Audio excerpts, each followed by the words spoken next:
You're listening to the DoubleAABalls podcast, powered by Power Arm Performance, your leader in baseball and softball training apparel. Visit www.powerarmperformance.com to get your gear and begin training with the best today. Do this look like work to you? Nah. Now, here are your hosts, Anthony Rinaldi and Andrew Romanella. Bottles over here. All of this for me, for me. All of this for me, for me. All of this for me, for me. Light flash, all of this. Yes, indeed. This is the DoubleAABalls podcast. I'm your host, Andrew Romanella, and I'm always sitting next to my man, Anthony Rinaldi. Andrew, how are you? I'm good, and I'm good because we're sitting here. It's episode 5. Episode 5. And we got a good episode lined up for you. We got the NBA trade deadline, a lot of moves. Cleveland Cavaliers, first team to come to my mind. We got a little bit of playoff picture starting to form now because of those moves at the trade deadline. Maybe a little bit of buy or sell with some of these teams going into the playoffs. Obviously, we're making our picks for the NBA All-Star Game, which is coming up very shortly. A lot is happening in the MLB. Pitchers and catchers have reported. We'll get into a little bit of that. And, of course, our favorite segment, What Do You Got? What do you got? We are going to play every episode. And, obviously, always on the social media, Twitter, Instagram, Social media blitz. at DoubleAABalls on both. Make sure you get at us there. Slide in the DMs. We say it every week.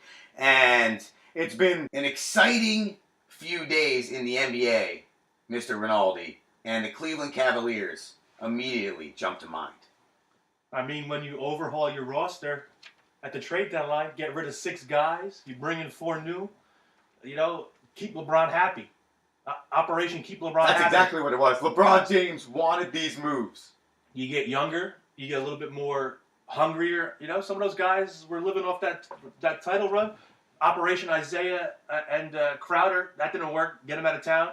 You got to give it up to the GM. Dude looks like he's 10. You see a picture of him? He's young. But he needed to make those moves. That was a bad locker room. Feelings were hurt. J.R. Smith didn't like that Dwayne Wade came in. Isaiah Thomas was just not a good locker room guy for some reason in that setting. Heading into the deadline, Cleveland was, I think, lost 14 of 22. Yeah. That was a dysfunctional group. You can see it in LeBron. And then they come out, they make these trades, and they shout out to your What Do You Got pick. What do you got? Boston Celtics, 121-99. And the combination of guys that were added to the roster during the trade deadline totaled 49 points for the Cavs in that win against the Celtics, making an immediate impact. I mean, you ship out Isaiah Thomas and Channing Frye to the Lakers, Jay Crowder to Utah, Derrick Rose to Utah, who has now then been designated for assignment, and now somebody else is going to pick up Derrick Rose. That dude's done. He's done. Damaged goods. He's been aloof ever since he left Chicago. And that injury playing for Team USA didn't help either. That was a bad injury. And as a side note, I do think that there's something going on with Chicago since MJ, because you draft Jay Will, and I tweeted this out on our Twitter the other day. Imagine what Jay Will would have been like in the NBA. He made a half-court shot at University of Virginia the other day. So you get Jay Will, he called it. He called bank too. He did. He called it after mid-shot. You draft Jay Will, who's probably going to be a very good NBA player. He then gets knucklehead, motorcycle. Yep. And he gets into that bad accident. He can't play anymore. Then you draft Derrick Rose. Derrick Rose goes out and becomes an MVP. Mm-hmm. He's that good. He's a predominant point guard in the NBA. And then all of a sudden, Derrick Rose gets hurt and loses his career. And both happen in Chicago. Little curse of the Bulls. Huh? Absolutely. Little injury curse? Absolutely.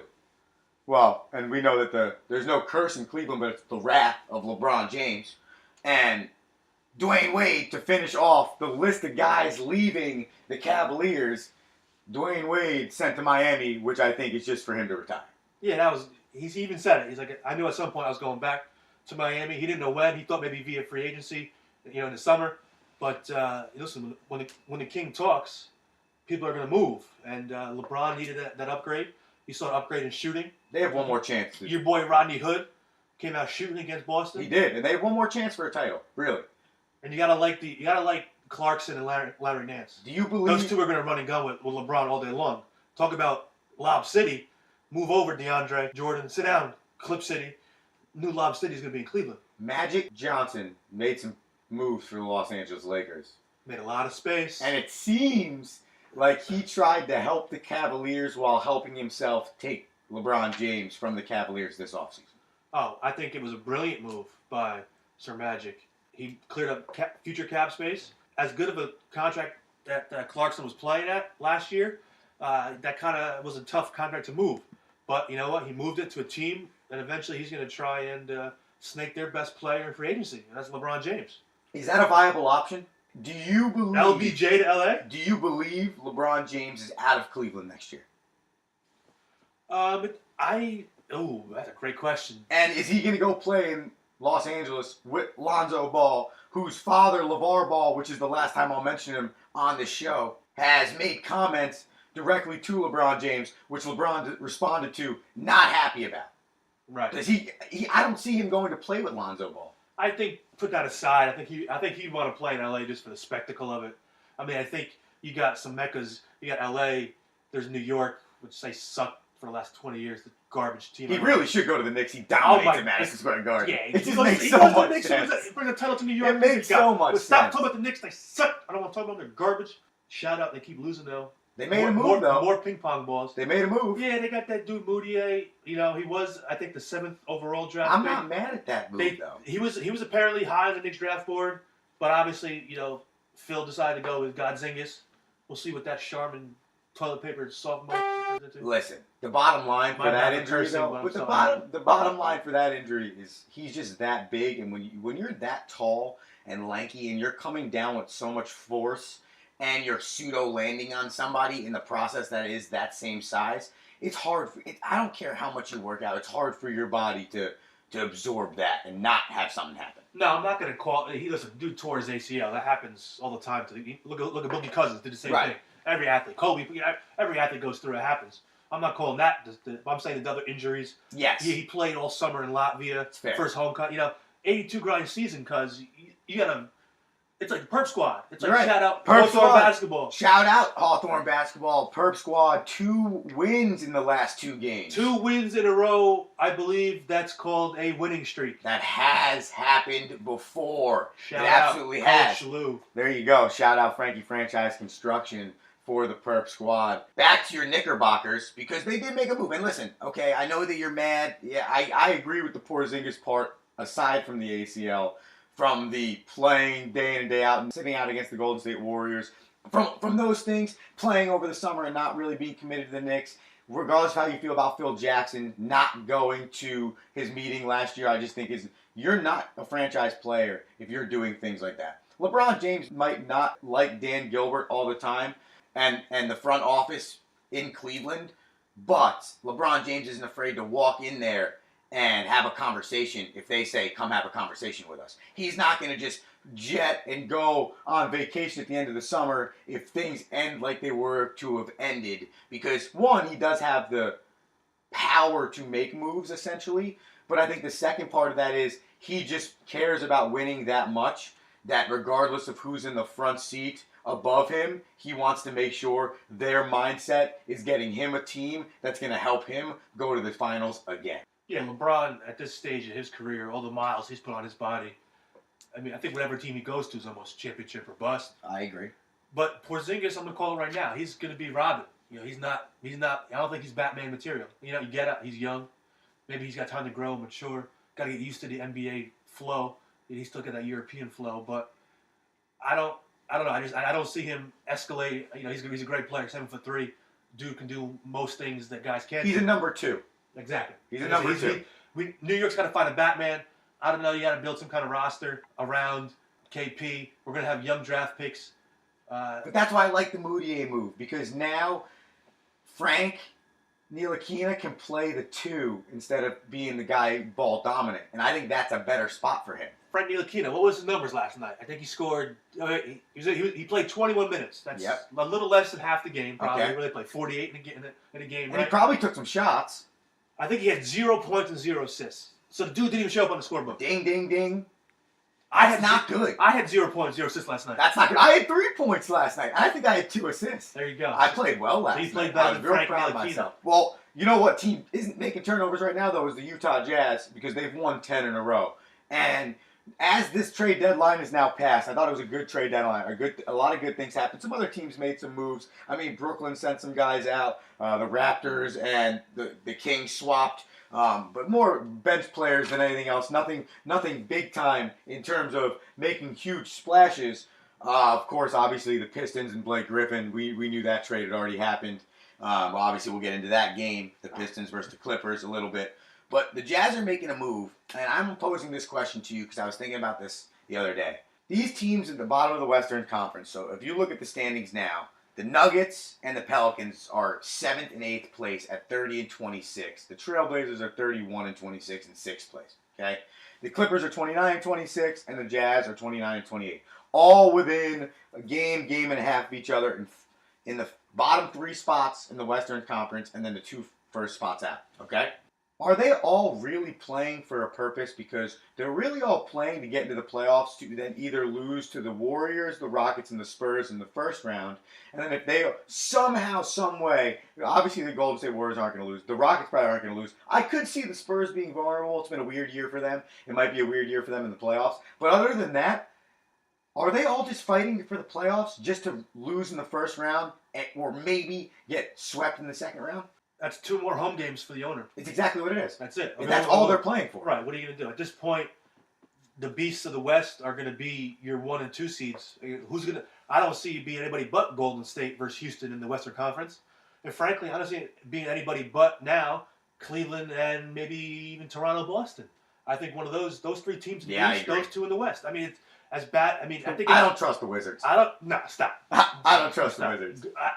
I think the NBA might be in a little bit of, I don't say trouble, because you've seen the same group of teams repeatedly in the NBA Finals. 100%. 3 straight years. Is it going to be Cavs versus Warriors again? I don't know. This is the one year I do feel like something different could happen. Right. But that was a little bit before these moves were made at the deadline. Obviously, the Warriors didn't have to make a move. Golden State is going to sleepwalk to the They just need finals. to be healthy. That's literally all they need to worry They're about. bored as shit. Did you see they had players were running the huddle last night. I agree, but listen, if Steph Curry and Kevin Durant and Draymond Green aren't on the floor together, yeah, Klay Thompson. Obviously, you want Klay Thompson, but you can live without Klay Thompson if you needed to 1 or 2 games in the playoffs. If Steph Curry, Kevin Durant, and Draymond Green are not on the floor for the Golden State Warriors and healthy throughout the playoffs, or Draymond's getting texts and getting kicked out of games or yelling at referees, and Curry's body's not holding up because he's had an injury-plagued year, pseudo this year, that's going to be a problem for them. Kevin Durant can carry a team to the finals. We've seen that before.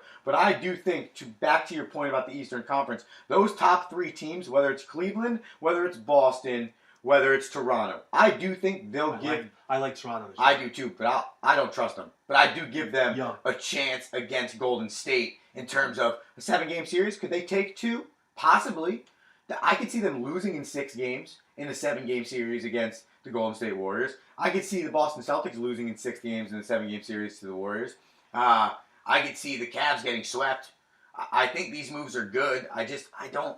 Defensively, I need to see it consistently day in and day out. I need to see this group of guys now play defense. And I know a different animal after the All-Star break. You got some 20 games, 25 games left, something like that. It's not really the halfway point in the NBA. It's like the 3/4 point when they have the All-Star break. But that's besides the point. But you spin it after the All-Star break. It's big-time basketball. Let me ask you a random question. Okay. You think the NBA stretches out the All-Star break later because they don't want to mess with Super Bowl weekend? Because I feel like halfway, I feel like the 40-game mark, halfway's 41 games, obviously. I think they're falling right around like that early February, kind of where football's kind of taking over. You think the NBA's like, all right, screw it. Let's stretch it out till middle of February when nothing's going on. Baseball's quiet. We have the whole spectacle, even though nobody really watches the All-Star game because there's a bunch of... The over-under's probably going to be I agree. 330 and a half. 100% will be like 330 and a half. But I agree with that. Yes. Obviously, right? Money. Yes. I think 100% the timing in which it is... I can run basketball. ...is based Adam off Silver, of give me the a other call. sports. I'm available. 973. No, I'm not giving my number out in the podcast. No, but I mean, they could just get us a lot of other ways. I mean, really, they could just harass us on Twitter and Instagram if they wanted to. Or they could harass us on email, which shout out to 2 of our listeners, Rocky Romel and Sean O'Neill. Loyal listeners. For shooting us emails on the Gmail. Really more so for Anthony. Talking smack. Talking a little bit of smack. Eagles Hashtag still fly, suck, Sean. Eagles I don't fly. care you won. Eagles still suck. No matter what. But we do love the feedback. And talking about the playoffs, I'm thinking about it, and I want to get into this with you. All right? So, a little bit of buy or sell, and I trust your basketball instinct, your basketball knowledge here. Obviously, making moves on the sidelines on Mondays, helping us get the rotation set. So, player coach. I got 6 teams right here, okay? 3 from the East and 3 from the West. And I just want you to tell me whether you buy or sell their chances of beating the Golden State Warriors, okay? First team up. Simple. Cleveland Cavaliers. 70-30. So 30% chance they beat the Warriors. So you sell their chance to beat the Warriors. Listen, I'm going to tell you right now. You can ask me 31 other teams. I don't know how many teams are in basketball. 30 teams. Buy or sell. It's going to be sell. No one's beating Golden State. Toronto Raptors. 90-10. Spurs. 90-10. Rockets. 80-20. Really? You give the Cavs more of a chance. It's LeBron James only. That's the only reason I give. But the Cavs have to get there, and the East is not as easy as it used to be, or it has been at the top. Listen, I don't trust the Wizards either. I don't trust them. I'll never trust John Wall and Beal. I don't trust either of them. Listen, the only thing the Cavaliers are going to have to worry about is their chemistry. And obviously, the first game back, all these young cats are playing a lot of energy. They're going to listen to LeBron James every single word. These kids are hungry. They're like, all right, here's my chance to play with the best player in the league. Here's my chance to go deep in the playoffs. I'm going to do whatever he wants me to do. I'm going to do it because he's been here before. He knows what he's doing. So let me, he wasn't getting that from his guys that were in Cleveland. He always needs to be surrounded by a young team.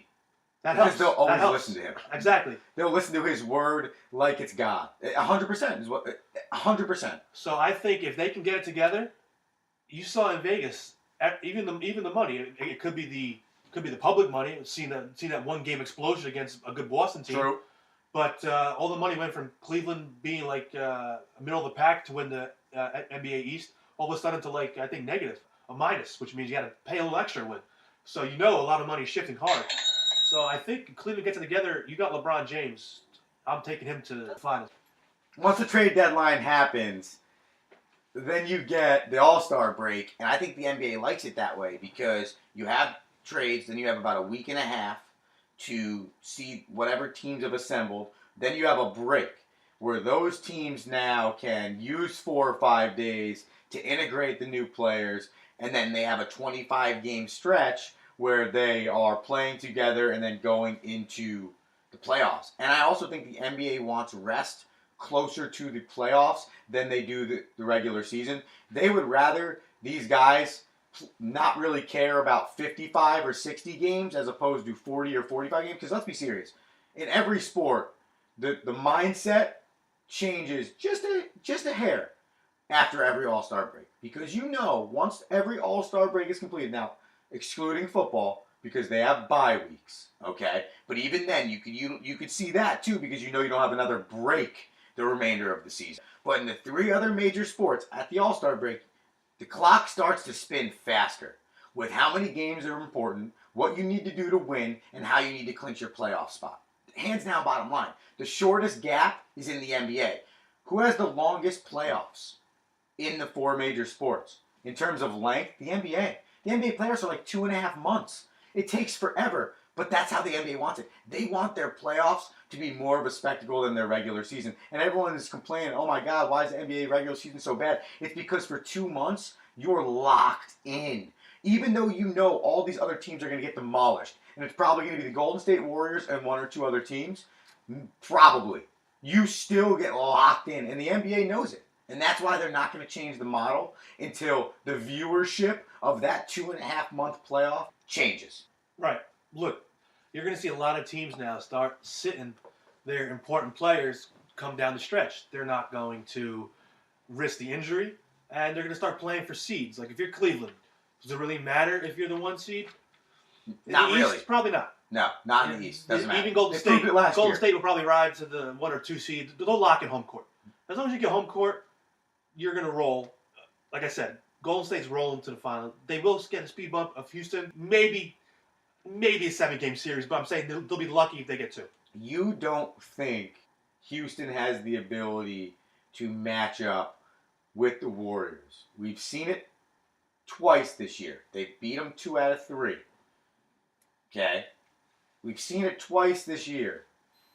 But the one but is it's been on back-to-backs, both wins. For the Houston Rockets, the back-to-back was for the Warriors. That doesn't happen in the playoffs. You get the day off, sometimes 2 days off, which I'm not going to go into that now. But the fact that the NBA has so many 2-day offs between games is the most ridiculous thing ever. Hockey has less 2-day offs, and it's actually a contact sport. Basketball playoffs start, I think, April? Yeah, and I think Championship's June 6th. I think it ends December 1st. It's like the Hawthorne men's league. Yeah. We play 20 games. It starts. Dude, it feels like it doesn't end. I'm like, yo, what's our record? 2-7? Like, wait, what? We've only played 9 games? How long have we been in this season for? 6 months. Yeah, forever. We've been losing forever. Well, I'll tell you what. You can't really lose with the All-Star game this year in the NBA and the players that have been picked in the All-Star game. Okay? Except for Team LeBron, team injury. Right. That dude lost his whole squad. That's the only disappointing thing going into this All-Star game. But we told you guys. Quick shout out USA women hockey. Winning. 5-0 on the Russian or athletes of Russian descent or whatever that, Whatever. that cheating OAR nation is. Yeah. Whatever I think it's a OAR band. is. Isn't that Mark It is- Roberge? Isn't he a band? I think it is a band, yeah. I think, all right, well, they played hockey against the women and they lost. So Yeah, well, good for them. good for our women's team. We actually have last year losing a tough game to the Canadians in overtime. They had a 2-goal lead last year, lost that game. Brutal. Canada's won the last 4 gold medals in women's ice hockey. They've been And shit. you know what, Ant? You mentioned the Olympics, so I'm just going to bring it up real quick. Before we get into our All-Star Draft, sponsored by Frankie Franchise Construction, our newest sponsor to the podcast, which is great.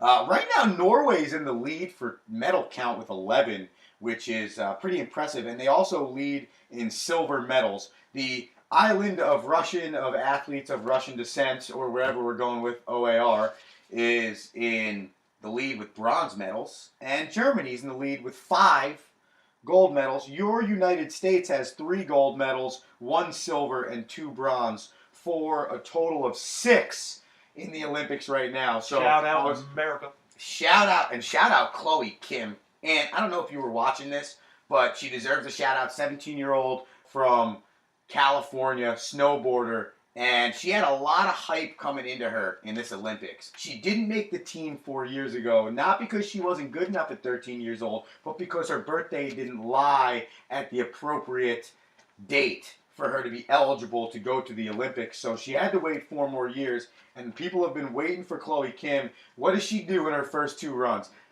93.75 on run 1, 93.75 on run 2. With the gold medal in hand, going into run 3, 98.75. And I might have watched her run last night probably a good 3 or 4 times in a row. That was her final run, which was insane. 2 1080s in a row. She is unbelievable. And it was a really cool experience to watch because you forget that she's a 17-year-old girl, but she's so composed and she's so mature. And when she got down the mountain after her first run, you saw her face when it said 93.75 on the scoreboard, and she just kind of like lost her mind in a good way. And it was just that cool Olympic moment where my buddy said this to me yesterday. The shout-out pitching coach at Stack, Kyle Ward, said this to me the other day. He said, it's kind of amazing the Olympics because you train for 4 years to get about 8 to 10 seconds worth of your spotlight. And if you fail in that 8 to 10 seconds, you don't get another chance. You get 4 more years to sit on that before you get essentially another 8 to 10 seconds. In snowboarding, you get 3 runs. If you drop the first, it hurts you. If you drop the second, you're essentially done. And clearly, if you drop the third, you're not even in the top 5. You have to hit all 3. Let's be serious. I'm not saying anything that no one knows. But for this 17-year-old girl to come out and rock a 93.75 twice and then a 98.75 when she didn't even need to, was essentially just saying, hey, world, I'm here, and I'm taking the new world of snowboarding on my back, and we're moving forward. Let me ask you, if you can remember, what were you doing at 17? Were you trying to win gold medals? At 17 years old, I was a senior. It was my 5th year in high school. I was a senior at the Gunnery School in Washington, Connecticut. And what time is it right now? It's February. All right, so it's February right now. So that means I was actually in the first basketball season I've ever played in my entire life on varsity basketball. Sweet. Yes. No, listen. Not winning Olympic gold medals. You know what? This is probably bad. I'm a bad American. I have not watched a single ounce of the Olympics, the Winter Olympics. So forgive me. I didn't watch her. I just heard she won gold. Oh, it was unbelievable. She knocks out of the park. And the best part about it for her and her family is her mother and father are of Korean descent. Yeah, really cool. So she's kind of representing both countries right now. Her family came over to America a long time ago. She said you can tell she's 17. She's a millennial because she said in her interview after the gold medal, she said they came, back in the day, they came over to America. So she has that going for her. Her parents came back, and she's got all this emotion because her parents are Korean. They're in South Korea right now, and she wins gold medal, and she almost gets almost a perfect run on the end, 98.25. 7.5. My fault. Who's the jackwagon that didn't give her the 100? That's not right. That's all right. Yeah, that's all right. We forgive you. Yeah, that's all right. You're probably Russian. Yeah, that was what it was, most likely. And the nutty part about it was she tweeted in between runs something about how she wanted ice cream, or she was like hungry for ice cream or something like that, which is just, to me, is so cool. And I did scroll through her Twitter a little bit this morning before we got on the air, and it's just cool. She's just a kid enjoying life. And hey, I'm a good snowboarder. I've worked my butt off for this. Rather than go out there and let the pressure break me, I'm going to go out there and I'm just going to enjoy the moment, and I'm going to go dominate. And I'm going to say, hello, world. I'm here. So that was a real cool moment. And then Shaun White, got on the mountain for the first time yesterday. So USA snowboarding and skiing kicking off. Been watching a little bit of that. Been watching a little bit of the curling. I love it. I never know which country is which, to be truthfully honest. I just love watching the sport of curling. The Olympics is the one thing that you can watch the most random sports be Olympic sports. In the Summer Olympics, you have speed walking. I was watching, I think it's called shooting something, cross-country shooting.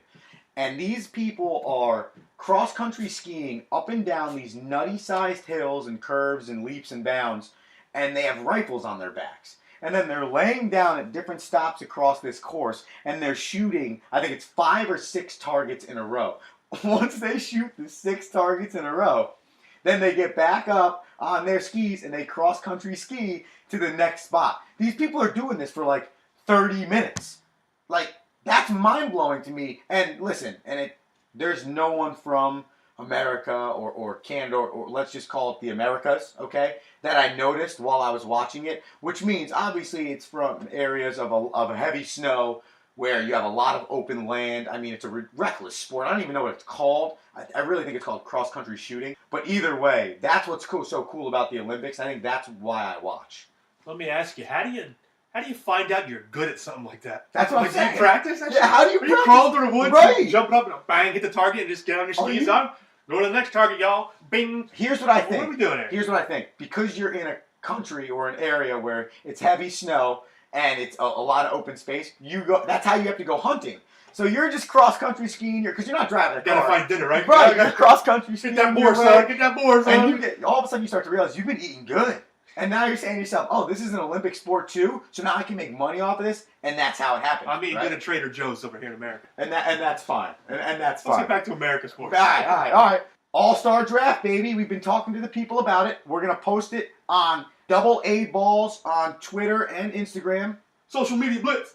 I love it. Make sure you get at us. We tweeted out our What Do You Gots. We'll do that as well, trying to interact on the social media. But before we get into the All-Star Draft and our 8 picks per guy, I want to tell you about franchise construction. Our man, Frankie Franchise, is located in Hawthorne, New Jersey. Shout out 973. Shout out 973. If you need a custom home built, if you need that renovation addition on your house, bath, kitchen remodel, special indoor interior trim, whatever you need, Frankie Franchise Construction can do it for you. Call Frankie Franchise at 896-6236 or email frank.franchiseconstruction@gmail.com. Contact the man. He does a fantastic job. Hard worker, pretty good three-point shooter. Needs to kind of go into the gym and shoot just a little bit this Monday on our off weekend so we can start hitting down those open shots. But give him a call because he will satisfy when you have your construction needs. I will not lie. I've used franchise construction before. He did my son's room, knocked it out in less than a day.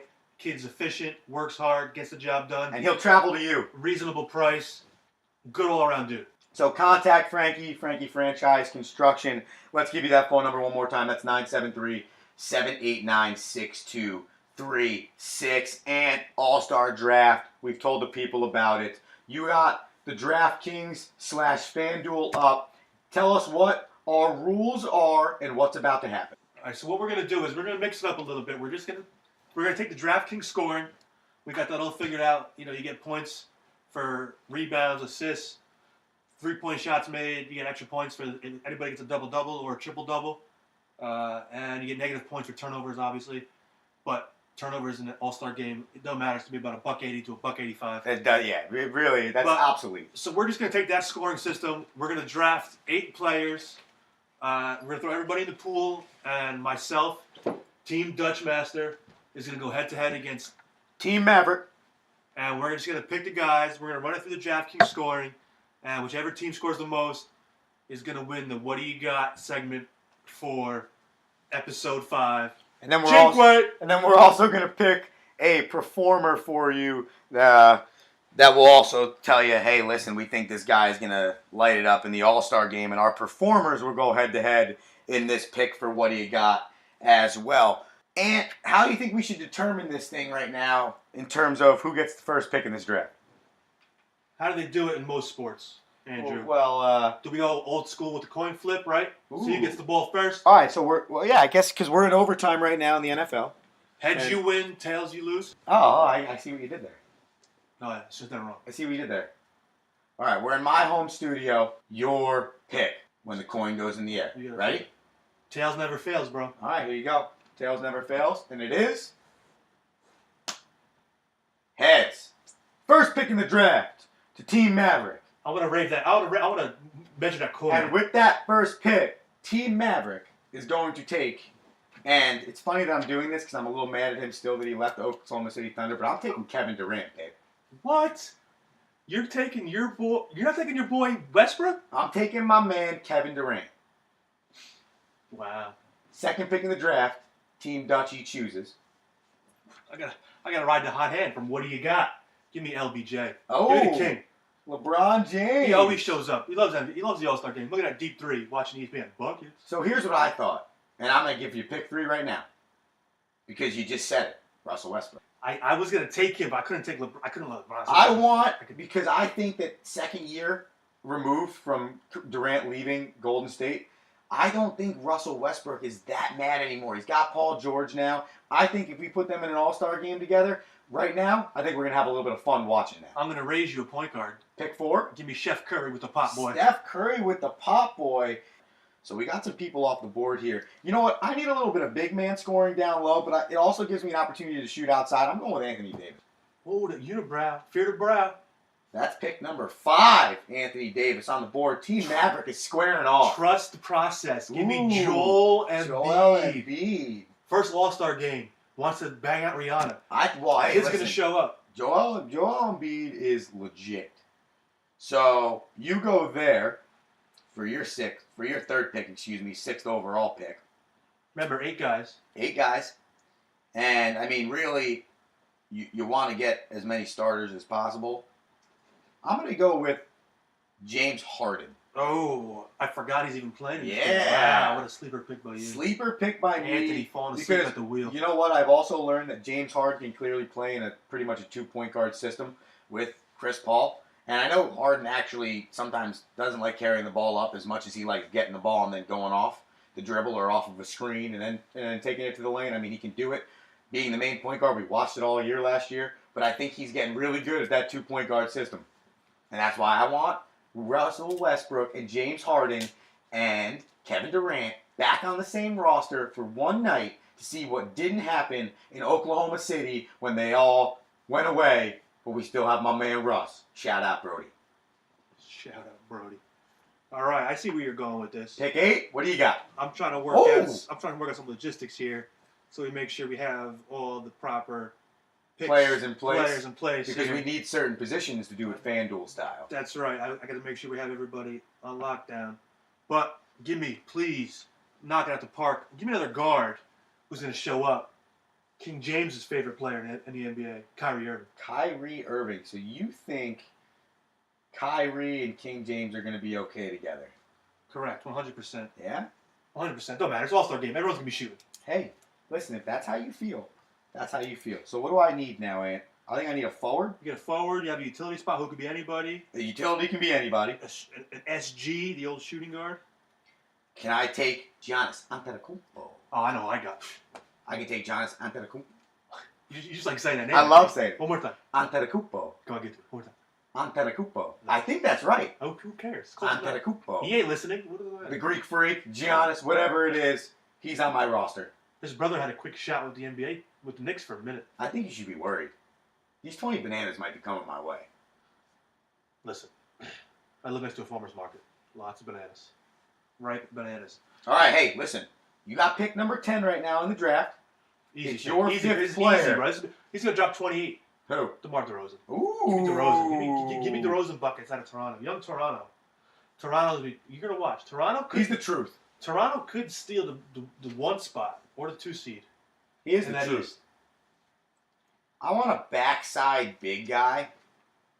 And I originally thought about this draft before DeMarcus Cousins got hurt because we were talking about this before DeMarcus Cousins got hurt. It was legit. I think the third podcast we did together, episode 5 now, which is pretty awesome. Jinkway. And then he got hurt about 2 days later. And I like DeMarcus Cousins a lot. And I think he's that guy that kind of brings that edge to your team. And the Pelicans are in the 8th spot right now. I don't know if they can hold up. Anthony Davis could carry a team to the playoffs. We've seen it before. They'll probably get swept in the first round, but either way.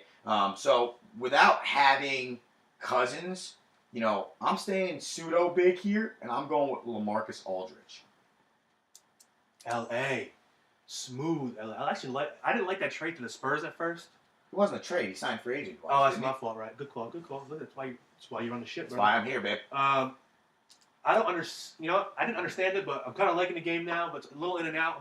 If Kawhi Leonard ever comes back right, San Antonio's gonna figure it out. All right. Who else do I need Pick on 12. my team? Give me a forward spot. What do you got? Give me my man Draymond Green. I know he's got a finger injury. He didn't really play last night, but I think he'll be healed up for the All-Star game. He loves the spotlight. You're not wrong. So give me that. Rebounds are good points. He's gonna have a lot of rebounds. There's been a lot of misses, a lot of shots. Give me Draymond Green. I want to take with the 13th overall pick Victor Oladipo, Your boy. but I've already seen that Oladipo for some reason does not play on the same floor as Russell Westbrook. For some reason, he just can't play there. We got some good guys on the board. I think I want to take Jimmy Butler. You're bum. I just had a feeling, 1, that you wanted him, and 2, that I'm athletic, and my team's getting out on the floor, and we're running a little bit. But we also have big guys. We can play the half court. We can get it down low. We can bang it around. We can go small if we want. We can fly. We can slow it down. We can bang it around. And I still got one more pick. I'm excited right now. Team Maverick, hashtag, is looking good.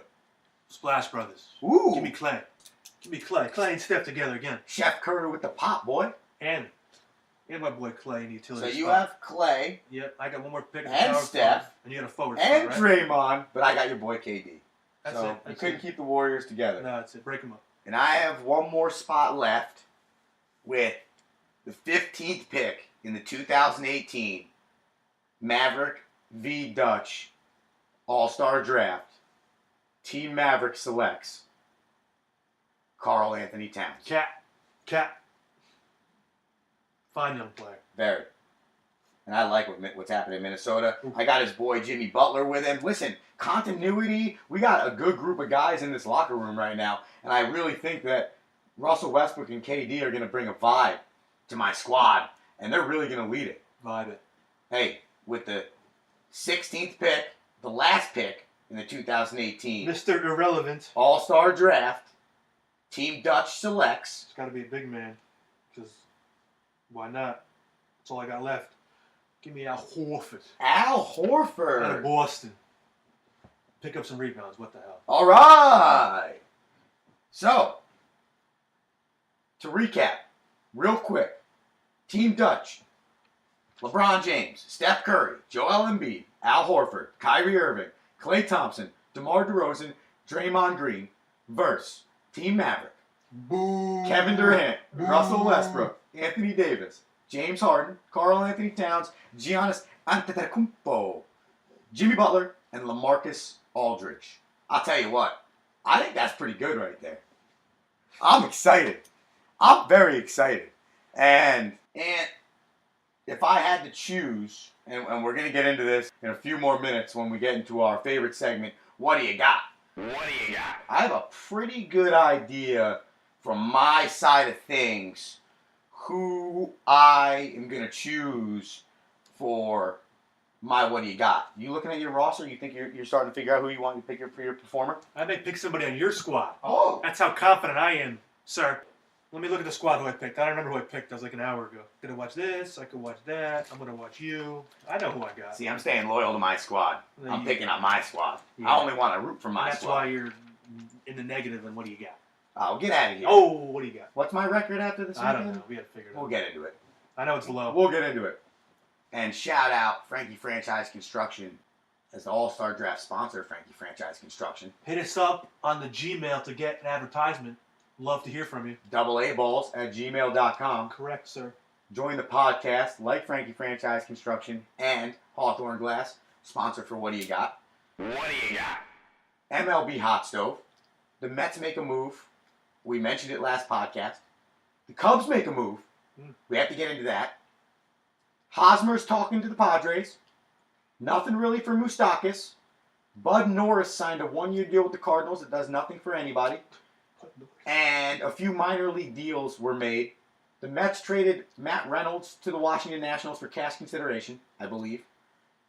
And Mets always looking for cash. your stove is starting to sizzle a little bit, Ant, as pitchers and catchers report. Yeah, we got to get into all of that nonsense. Really, Hosmer to the Padres? Oh, that's like baseball. So from what Bermuda the Triangle. reports say, Boris, who's Hosmer's agent, and the Padres are engaged in quote unquote regular talks, which have moved up since the aforementioned every once in a while talks. So that's where those talks are at with the Padres and Hosmer. Listen, I don't see that happening. I see Boris telling Hosmer to hold it out until some people get injured maybe in spring training or some injuries start to happen. There's been rumored to be apparently a free agent spring training going on, both one in Arizona and one in Florida, for all of the free agents. And there is a plethora of free agents that are still on the board right now in the MLB, and it's kind of alarming if you look at it. So I'm just going to throw a few out there, and obviously we said Eric Hosmer, we know Mike Moustakis, Jonathan Lucroy, Luke Mexico could use a catcher, man, huh? okay, Giovanni Soto, Yeah, he's right? right. I mean, I think that's a viable catcher gotta option see- as well. Yes, J.J. Hardy, he's been a good shortstop. I think he was just a product of that. Melky Cabrera, I think J.J. Hart is a product of Camden Yards. Eduardo Nunez, who played pretty Nunez. well for the Giants. Jason Worth, who, listen, I'm not saying Jason Worth is going to change your roster, but a veteran guy off the bench. Andre Ethier, same thing, a veteran I guy think off the the more bench. interesting- Cameron Maben, a backup outfielder. I think you got to look at pitching, starting pitching. There's some guys you can see fall. Lance Lynn.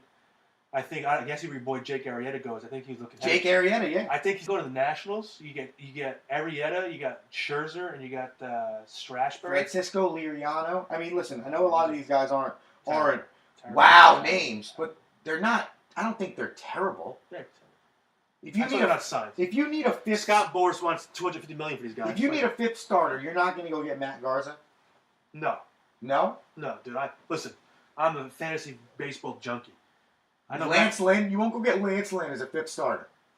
No, wait. I told you Lance Lynn. His chips are gonna fall soon. Okay. I think him, Arrieta, Wade Miley, playoff experience with the Royals. Got big outs. I'm not talking about terrible bets. my number 1 through 6 bullpen guy or my 1 through 4 starter. I'm talking about long relief guy if you're getting blown up or you're up by a lot. I'm talking back end bullpen guy when you need an extra arm. I'm talking 5th starter, possibly 6th fill-in starter. These things are important on a team when you're playing 162 games. It's a grueling season. So I'm not looking at this free agent list and going, oh, wow, all these world beaters are out there. I do think Hosmer and Moustakas should be signed. I think both of them are very good ball players. We just saw Yu Darvish sign with the Cubs for 6 years, $126 million.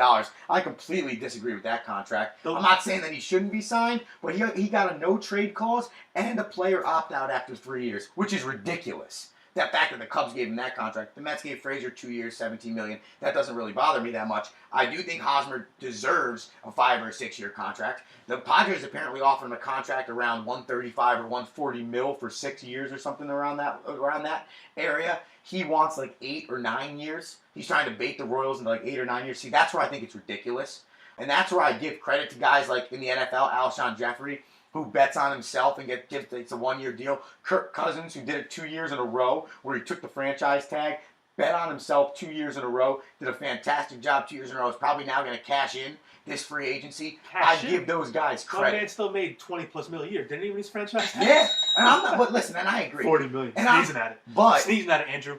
But in the end, football, your shelf is so much shorter, and I think that's why you want that long-term deal. But I don't also think that Eric Hosmer... You can't stretch $40 million out for a while. You got more problems. Eric Hosmer and Mike Moustakas should not be, I don't think, asking for 8 or 9 year deals. Listen, that's ridiculous. I know it is. And I get that they're 31 years Mike old. Mike Moustakas, 1 year with the Yanks. Let's go. That's not a bad decision. I mean, you keep getting... Greg Bird, you don't trust him. You want to talk over-unders with the Yankees and wins. Yankees going to win $120 this year. You can't prove that Greg Bird's going to stay healthy, and that's the problem. No, you can't. And so... Gotta hope, though. As pitchers and catchers have started reporting in spring training, and teams are going to start reporting, full players, position players are going to start reporting at the end of this week. It'll be baseball. Vegas has started to come out with their odds, and I want to give you a few of them, and I just want to see if you would take the over, if you would take the under, or if you would take the line. Okay? So, and this one's fun to me. The Miami Marlins. 64.5. Yeah, Jeets. Over or under? Under. You take the under. 62 and 100, Bob. Really? Yes, sir. Okay. Chalk it up. Right so you're going... February 13th. So you're going under with... I am an idiot. The Marlins. Savant. Let's go to the other side of the fence. Vegas has the Dodgers with the best odds to go to the World Series at 5-1. They have them at 96.5 wins. Over under. Over, Bob. Really? Over 100? 98 and whatever's left. Okay. I was told there'd be no match. 98 and some change. That's right. Okay. I can see that. I mean, historically in the last few years... Let me check to see what they had last year. Dodgers have been really good in the regular season, and obviously last year made the run to the World Series and lost to the Houston Astros, of course. But I could see them having that 96.5 wins. I want to know that their starting rotation is good enough. That's probably my biggest concern. They obviously traded for Yu Darvish last year. He did a great job in the regular season for them. And in the first 2 rounds of the playoffs, though, he did a good job. He got 2 wins. His ERA was something like a 2.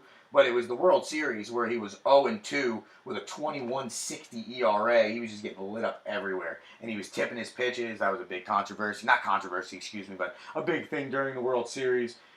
Which is, again, goes into why I don't understand why the Cubs signed him for that deal if he's proven in the biggest spot that he can't handle it, but that's neither here nor there. But 96.5 wins for the Dodgers, you go 98, I don't know. They had 104 last year. See, I'm going to go under there. You're going under? I would go like 93. Man bet? Yeah. I would go 93. All right, I say 98 to 93. All right. But just because I don't trust their starting staff for the course of the year. Write it down for... 98 for Andrew. This is recorded. This is 21st century. 93 for Andrew. And now we're going to go to 2 hometown teams, 2 opposite areas. Opposite sides of the spectrum, excuse me. New York Yankees, 94.5 over under. Over, Bob. Yeah? 120 and 42. Chalk it up. Disagree completely. Chalk it up. They stay healthy. They're not going to get 120 wins. Stop being a jackass. Their starting But- staff needs to stay healthy. Right. They can score runs with anybody, Right. whether they're That's hitting or it. not. That's it. Both of them are going to hit 25-plus home runs this year. And people might say to you, oh, that's a low number, Andrew. Well, listen. They're going to have 4 guys over 35 home runs. Aaron Judge needs to Healthy, prove of to course. me that he is going to strike out Greg less. Bird, I'm talking to you. He had 50-something home runs last year. He needs to prove to me that he's going to strike out less next year. I think he'll have somewhere in the high 30s this year, but you're going to have, I think you're going to have 6 guys with 25-plus home runs. You're going to look at Aaron Judge to have, obviously, above that number a lot. You're going to look for Giancarlo Stanton to be above that number by a lot. The idea of Greg Bird being your everyday first baseman, he gets over that number. I would think maybe not by a lot, by a little bit. I forgot who said it. I forgot when it was. It was last year sometime when he was Greg Bird was kind of hurt, and a lot of fans were chirping. They wanted to get rid of Bird, trade him. He's no good. He's always hurt. People were saying he was the best pure hitter the Yankees had, even better than Judge, even better than Sanchez. So the ceiling for Bird, I mean, we saw it quickly in I think it was the 2016 season, not the year he was hurt, but previous season he was rolling. So he's got potential for a lot of home runs. And if he's Gary healthy, Sanchez. yeah, he missed, a month and had 33 home Yeah. runs, like 39 home runs? whatever it Gary was? Sanchez. I mean, that's 4 guys right there. Didi's going to be 20 plus. Didi will be. I think Didi will be 25-plus. Didi hit 25 last year. On the line. He hit 25 and 87 last year. Love it. For a shortstop. For a shortstop. So that's 5 guys over 25 you should have on your roster right there. And I would argue that the combination of Brett Gardner and Jacoby Ellsbury and Aaron Hicks needs to get you a combined probably 30. I want you to Google a picture of Aaron Hicks. The dude is so sauced He's up. jacked Oh, right you see his now. muscles? He's Oh, my God. huge. He's like Tim Tebow. And the biggest thing, and we had the special assistant to the Seattle Mariners general manager at our practice yesterday at Stack. And he talked about how when he walks around the clubhouse and he walks around the facilities at spring training and throughout the year, he talks to a lot of his big leaguers about being flexible.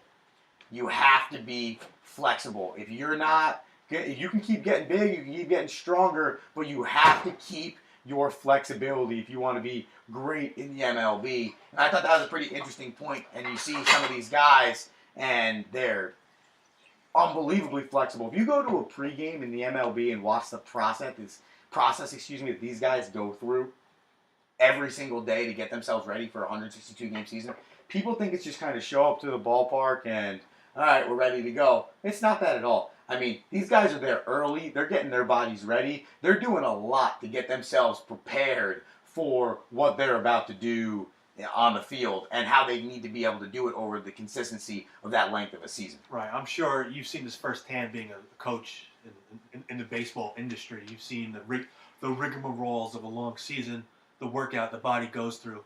Off topic, they were talking about on the radio about the Tom versus Time, that 6-part series that Tom Brady did. And they go into like a deep, like you see his pregame workout. And I mean, the rub down this dude gets before every game. I can't imagine. I mean, it was out of control. And you see, he's 40 years old, and he's in great physical condition. Dude's never eaten a cheeseburger in his life. He committed to that stuff way earlier than That's what I'm most. saying. I think that's why he's where he is now. So, and look at, you talking about you got to be flexible and loose. Look at your boy Noah Syndergaard. He got all beefcake. Yeah. What happened And to last year was terrible. He lost his flexibility, What happened? and all of a sudden he got hurt. And that's what scares me about the Mets, is I'm so worried about, can Steven Matz give me one full season in Major League Baseball?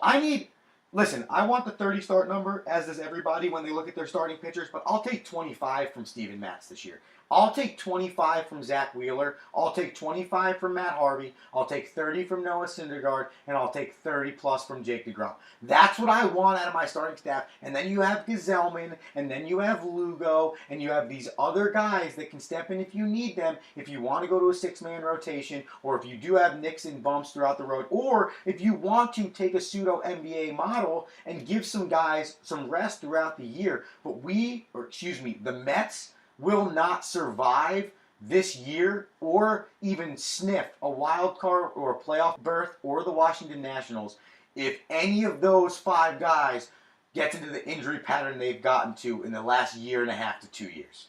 You guys that in theory, when you look at your pitching staff, if they're healthy, that's your honeypot there. Exactly. So you got to keep that in mind. I'm not so positive about your bullpen, the back end bullpen. I know you got 2 closers now, right? You got Familia and Ramos. Reese Familia and Ramos. Is Familia coming traded back for though? Marlins last year. Did he get in trouble, or he was knucklehead? What happened? He just lost his job? I forgot. He got A little suspended bit of both, right? for 20-plus games for some domestic violence stuff, and then he came back and pretty much got hurt about 10 games in, did really nothing for us. So you don't really know what you're getting out of Reese Familia. You don't really know what you're getting out of AJ Ramos. You don't really know what you're getting out of Swarzak, who they just signed this year and got to spring training and started talking a little bit, which I never agree with, especially when you're the Mets and you could barely get to 84 wins last year. So that's what scares me with them. I know people can talk about the offense. I don't think Todd Frazier adds offense to your team. I think he adds a big-time veteran presence in the locker room. The Yankees loved him last year. He loves playing in New York. I mean, I think that's a good fit from that standpoint. You hope that Ahmad Rosario takes a step up. You hope that Dom Smith takes a step up. You don't want to have to rely on the signing of Adrian Gonzalez to a veteran's minimum 1-year contract to be your guy at first base. You want Jay Bruce to give you the consistency he gave you last year, 24 and 73 or somewhere in that range. That's what you need. You need to find a way to get Yoenis Cespedes to play 135 games. He needs to find a way to stay healthy for an extended period of time. He can't come up with bum legs again. But that's a lot of question marks from the New York Mets, and that's what scares me. And for the last line of the day, Vegas is saying the Mets win 81 games. Would you agree or disagree? Would you go over, under? Would you buy or sell? Whatever the hell you want to say. I took the Mets last year over wins. What was the line last year? I don't even remember. I didn't care. I remember close. They didn't sniff it. Yeah, well, it wasn't close. It was bad. It was I think it was 88 or 87 and a half. You guys got something like 72 maybe? 70? They couldn't sniff. I think I said sniff 84 wins before. I think I meant 74 wins. Excuse me. When? Last year? No, just now. Just I said now? they couldn't sniff 84 wins. They couldn't sniff 74 wins. If they're healthy, pitching wise, It's the biggest thing. Number 81. They've won 9. They've somehow won 9. I think they're over. Listen, I do think that they fired their whole training staff. Yeah. They have a new head coach, manager, in Mickey Callaway. I like him a lovely lot. players. He's a pitching guy. He had a lot of success in Cleveland as a pitching coach there. He's under Terry Francona's coaching tree. We were talking about that last week with the Two Bills documentary. The coaching tree thing is huge, and to me, coming from Terry Francona, who's a consistent winner, that's huge. And I think that that's a good spot for the Mets to be. And compared to their crosstown rivals, the Yankees, your heart, I think it's going to be a question mark filled season for the Mets, for where the Yankees, if they don't make the playoffs, it's a catastrophic miss. Oh, and it's at this point, I hate saying it because it's so cliche, and I know this was a George's model back in the day, but it's World Series or bust at this point with the squad you got. I mean, what are you waiting for? What else do you need? You have back end rotation. You got Chapman. You got Betances. You have your middle. You have your long. Your middle relievers. I agree. You see David Robertson still on the squad. Yep. You have Chad Green coming out the bullpen. We have Chance Adams waiting down there, triple You have a legit bullpen. If CC gives you half of what he gave you last year, if Masahiro Tanaka can keep his arm in his Healthy. socket, You just don't want that thing to pop. that's it. Because his career is pretty much You know over what? if that thing pops. I hate to say it, I was never a big Sonny Gray fan. I like him. He's a But good 3 or 4. He's young. He's I like like 27. him. So And you have him under control. Exactly. For a good contract. Exactly. That Beasley, Brian Cashman. And you obviously know you're going to hit. You need to see a step up from Gary Sanchez from a catching defensive standpoint. And I heard something good yesterday. It was a quote from the aforementioned Seattle Mariners special assistant to the GM. And he said, when he was talking to Zach Greinke at spring training a few years ago, he was talking to Greinke about catchers. And Greinke said, what do you look for in a catcher, or something along those lines? And he started talking about how catcher, good arm, quick pop time, the ability to, throw runners out. And Zach Greinke said, I don't care about any of that stuff. Give me a guy that can receive, that can steal me strikes, and can make sure he saves me some runs. I don't care if he can throw runners out. I need him to be able to steal me strikes and be able to handle my arm and what I do with the baseball. I thought that was one of the most interesting things I've heard. And from Gary Sanchez, that's the biggest knock on him.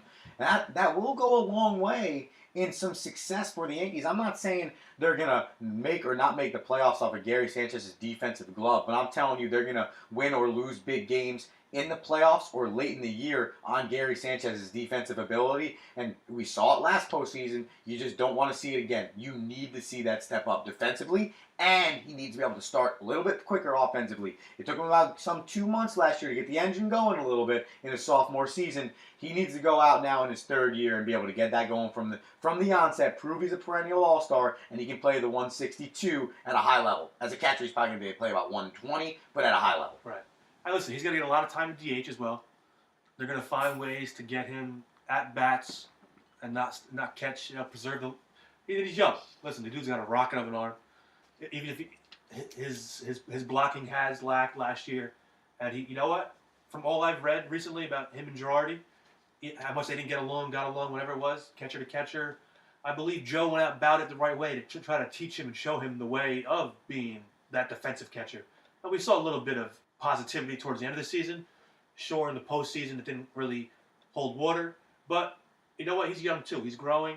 I'm going to keep it at his. He's young. It's a learning process. He doesn't have to be the main guy. He's not going to be relied on. Absolutely. So he has all these other big guys to fall back on. He's another piece of the puzzle. Exactly. He just got to play his game. He's a big piece, but he's another piece. And hopefully the leadership of CC, the leadership they have in the clubhouse, the elder players, the Brett Gardners who've been there for a long time.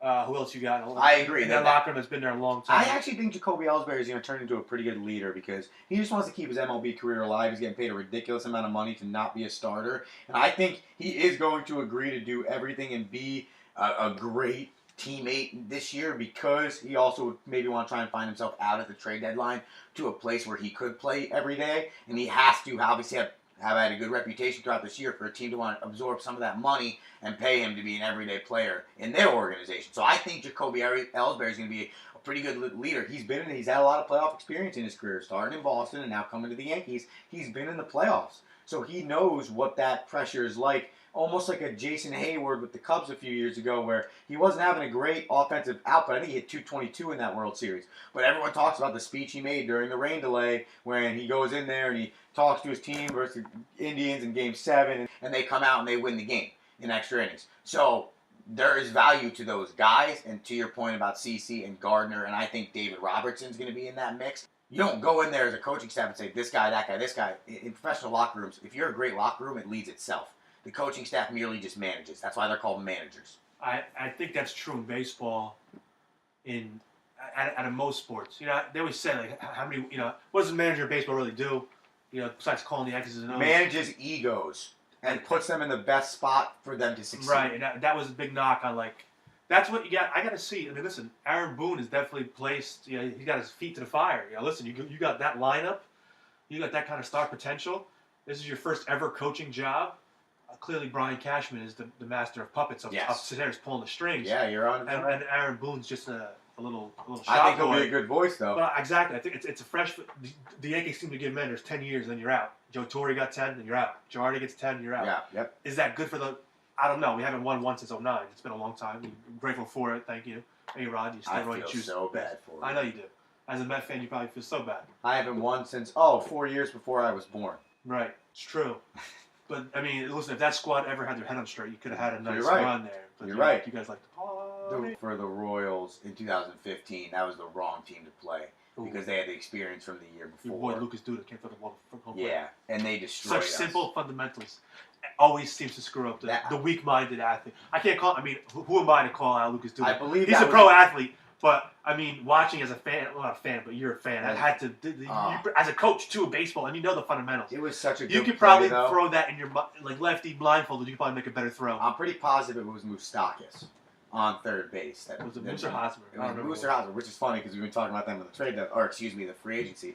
But Shout out Dynasty Killers Fantasy Baseball Squad. I got them both this year. as a baseball coach, I loved it from an offensive standpoint. Listen, taking out my fanhood for the Mets, just watching the game from a baseball coach standpoint, man, Make him make that play. make him make that play. Make him make that throw because he clearly couldn't. And you have a lead. And a lot of times we've talked about it on this podcast, and people talk about it all the time. When teams have a lead that aren't used to having a lead, they sometimes don't put their foot on the gas, and they play not to lose rather than playing to win. The Royals, once the Mets got one game, in Game 4, because it was a Game 4 when that happened, there was a turning point, it was a tie ball game. Once the Mets got one game in Game 3. The Royals said, no, that's it. And they put their foot on the gas, and they proved that they had more experience than the Mets and went out there and won the next two. That was impressive. And I think that play almost depicts the entire World Series of that year for the New York Mets, which just hurts me.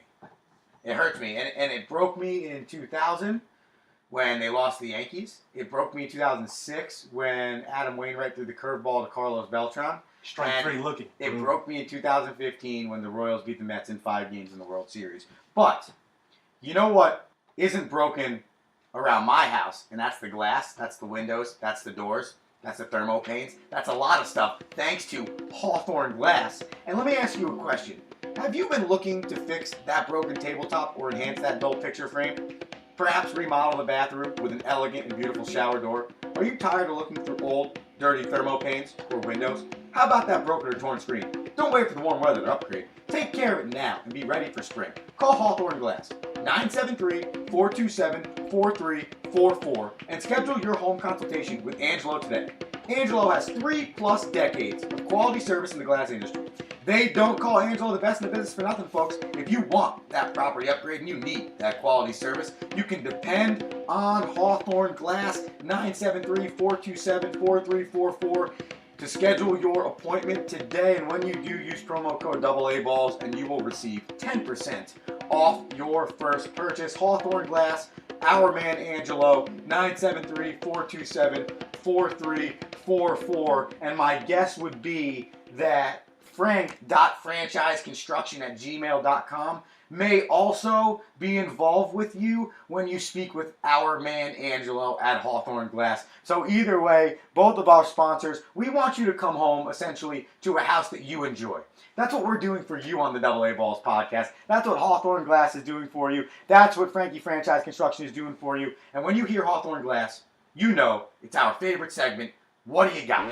And we're going to give it to you real quick, because last week was a clean sweep from Anthony Rinaldi for 2 reasons and 2 reasons alone. His pick of LeBron James, and he didn't even know he was alluding to a new roster for the Cavs when he picked that game, and he picked LeBron James. LeBron James actually let me down. He was a few rebounds short of a triple-double. Oh, so you're upset. I called him out for a triple-double. I said, you got to carry your squad, bro. And you only gave me 8 rebounds. I mean, he did play really well. I think I got 24 and 12, right? You predicted 28, 12, and 10. He had 24, 8, and 10. He had the 10 assists. Yeah, I know he would. Listen, 4 more rebounds, LeBron. Play a little defense. You nailed him on the 10 assists, but he had 8 rebounds and 24 points. And I chose Blake Griffin in the Pistons versus Clippers, and I got pretty close. Not a bad game. Wasn't a bad pick for me. The difference, though, the Pistons lost. Took and a big old L's. Per rules, since my team lost and his team won, since I gave you Ertz and the touchdown, 19 and the win points, last 8 week. rebounds, and 6 assists, and 1 block for Blake Griffin. I feel like I was pretty close in that stat line. For Blake Griffin last week, I predicted 24, 12 rebounds, 5 assists, and 2 blocks. So Anthony clean sweep at 2-0. Andrew clean loss at 0-2. Andrew drops to 2-6. Anthony drops to 5-3. My ego, confidence, and positivity may have dropped a little bit on that one as well. So I'm going to try and get something back here. So we already know that we're picking the performer for the All-Star game right now. Okay? So we're also going to add total points of the All-Star game. So those are our 2 picks. You get total point choice and a performer. I get total point choice and a performer. That's total point choice of the overall game combined score. Combined score. You have to be within 9, plus or minus the number you choose to be in consideration for the win. If you're plus or minus double digits, either way of your pick, you are not in consideration, and it's an automatic win for the other guy. If both of us are that bad, we wash it, and we should really just maybe go do something else. We should call. So, every week, same question. Mr. Rinaldi, what do you got? What do I got? NBA All-Star Weekend. That game, for your info, Sunday night. What, the 16th? No. That would be the 18th. Sorry, I apologize. I don't know what day it is. The 18th, Sunday night, 8 o'clock, TNT. That means you're going to get your boy Charles Barkley on the... That's exciting. Him and Shaq Diesel. Awesome. I'm going Obviously, we're going to watch Team Dutch Master versus Team Maverick. I'm going Team Dutch Master. Yeah. My performer, who I want to watch, my guy's going to be the guy out of the squad that I hate as a Knicks fan. But I got to watch it because it's his first All-Star game. He's a starter now. He's talking a lot of junk. He only played about 80-something. He hasn't played a full season yet in the NBA. Give me Joel Embiid. My center. I'm trusting the process. I love Joel Embiid. I love that pick. I'm gonna watch him. My eyes are on him just because I want to see him talk trash, do his little shake there. All right. Do work for Team Dutch Master. All right, and what's your total points? What do you got there? 368. 368. Write it down. All right, I'm writing it down. Joel Embiid, Team Dutch Master, 368. Right. Total. Right. Wow. Right. Okay. Where'd I come up with that number? I have no idea. Russell Westbrook has won 2 All-Star MVPs in the last few years. Okay? So that's an easy pick for Team Maverick. I'm not going to go there. I want to go there. Boy. Very badly do I want to go there. Okay? But I'm taking my man, Giannis Antetokounmpo. The freak. You just like saying his name. I do, like saying his name. Even if I'm saying it wrong, I feel like I'm close to saying it right.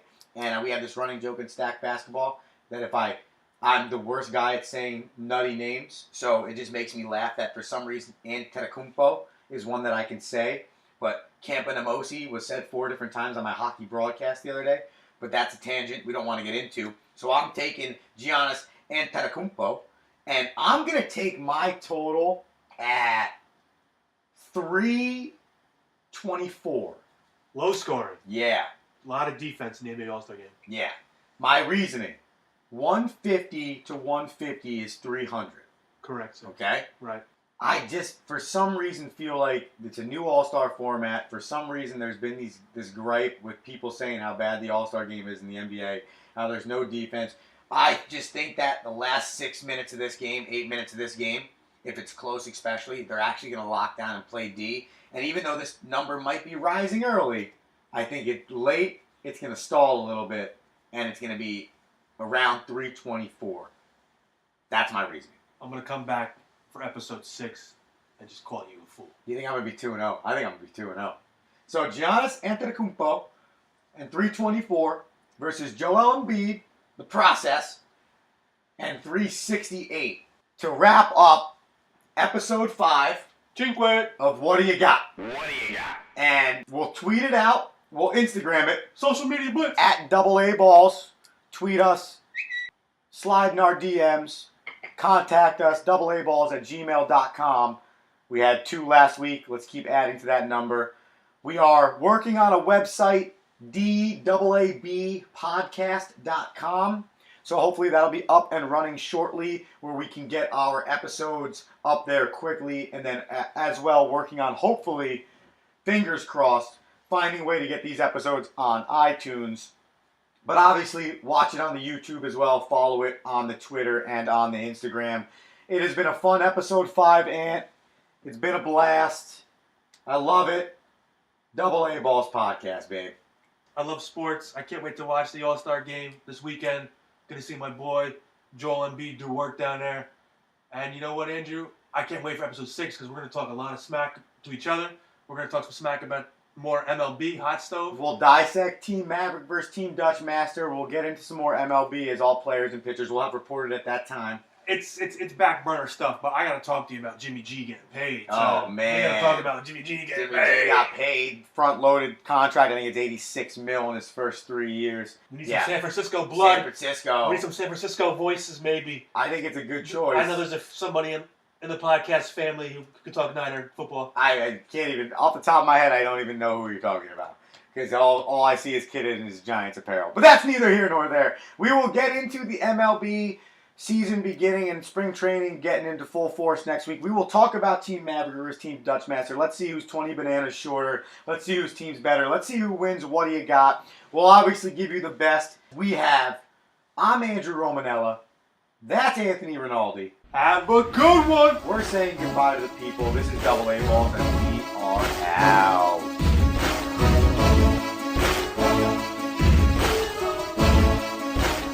This has been the DoubleAABalls podcast, powered by Power Arm Performance. your leader in baseball and softball training apparel. Visit www.powerarmperformance.com to get your apparel and start training like the pros today.